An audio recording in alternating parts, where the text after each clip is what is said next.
Hello everyone, welcome to this channel Memorize It. Today's topic is electronic displacement, which is one of the topics of GOC, that is General Organic Chemistry. There are three types of electronic displacement. First one is pi bond displacement, which is known as resonance. Second is sigma bond displacement, which is known as inductive effect. Third is sigma pi bond displacement, which is known as hyperconjugation. I will explain all these three types one by one. So first let us talk about pi bond displacement, which is known as resonance. The first thing we all should know is that why is the concept of resonance needed?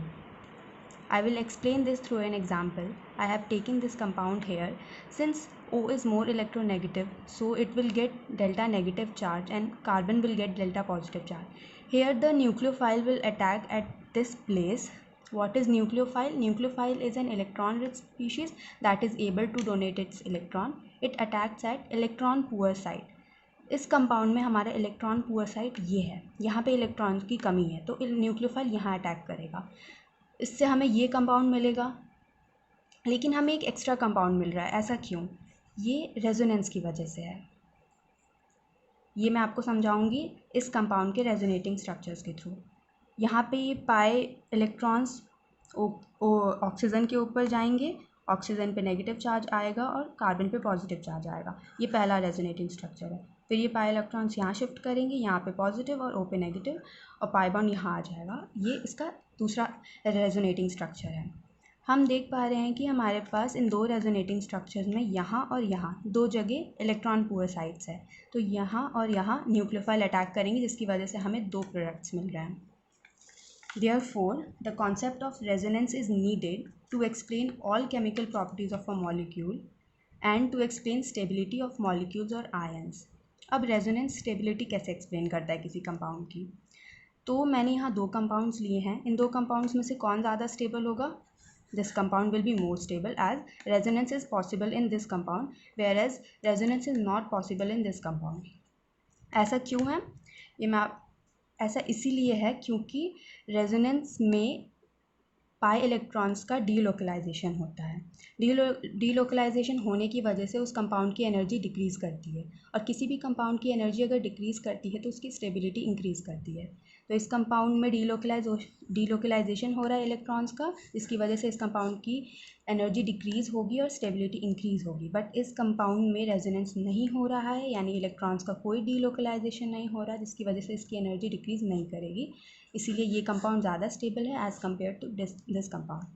लेकिन इस compound में resonance क्यों हो रहा है और इसमें क्यों नहीं हो रहा है, ये मैं आपको आगे एक्सप्लेन करूँगी. हाउ रेजोनेंस अकर. किसी भी कंपाउंड में रेजोनेंस होने के लिए ये थ्री कंडीशन सेटिस्फाई होना बहुत इंपॉर्टेंट है. अगर उस कंपाउंड में ये थ्री कंडीशन सेटिस्फाई होती हैं तो ही उस कंपाउंड में रेजोनेंस शो होगा, अदरवाइज शो नहीं होगा. कैसे, ये मैं पहले ये जो दो कंपाउंड्स लिए थे उसी के थ्रू समझाऊंगी. पहले ये वाला कंपाउंड. सो इस कंपाउंड का रेजोनेटिंग स्ट्रक्चर यहाँ मैंने ड्रॉ कर दिया है. ये पाई इलेक्ट्रॉन्स यहाँ शिफ्ट होंगे, जिसकी वजह से यहाँ पॉजिटिव चार्ज आएगा, और ये पाई इलेक्ट्रॉन्स यहाँ शिफ्ट होंगे, जिसकी वजह से यहाँ पर नेगेटिव चार्ज आएगा.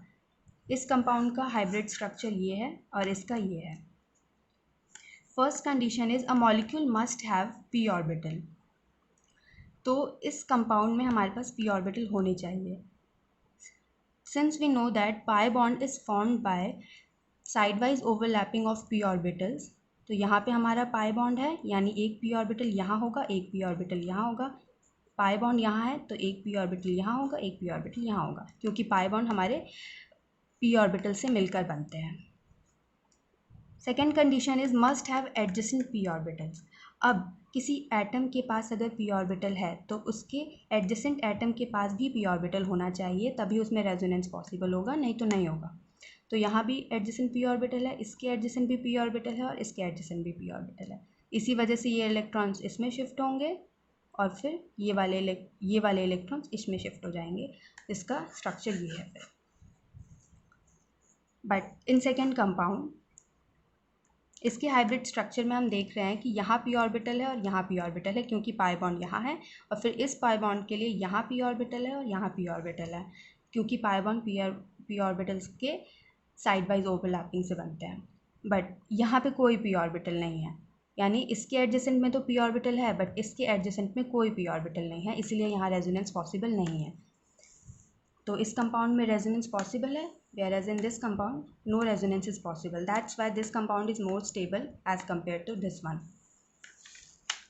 Third is where resonance occur. Resonance कहाँ कहाँ होते हैं? तो हमारे पास 6 प्लेस होते हैं, या कह सकते हैं कि 6 टाइप होते हैं जहाँ पे रेजोनेंस अकर करते हैं। First one is lone pair pi bond resonance. इसमें एक लोन पेयर इन्वॉल्व होगा और पाई बॉन्ड इन्वॉल्व होगा। Second is negative charge and pi bond resonance. इसमें नेगेटिव चार्ज और पाई बॉन्ड इन्वॉल्व होता है। Third is lone pair vacant P orbital resonance. इस रेजोनेंस में लोन पेयर और वैकेंट पी ऑर्बिटल इन्वॉल्व होते हैं। Fourth one is positive charge and pi resonance. इसमें पॉजिटिव चार्ज और पाई बॉन्ड इन्वॉल्व होते हैं। रेडिकल पाई रेजोनेंस, इसमें रेडिकल और पाई बॉन्ड इन्वॉल्व होता है। Sixth one is pi and pi resonance. इसमें 2 पाई बॉन्ड इन्वॉल्व होते हैं इस रेजोनेंस में। I will explain all the 6 steps one by one in my upcoming video. Thank you.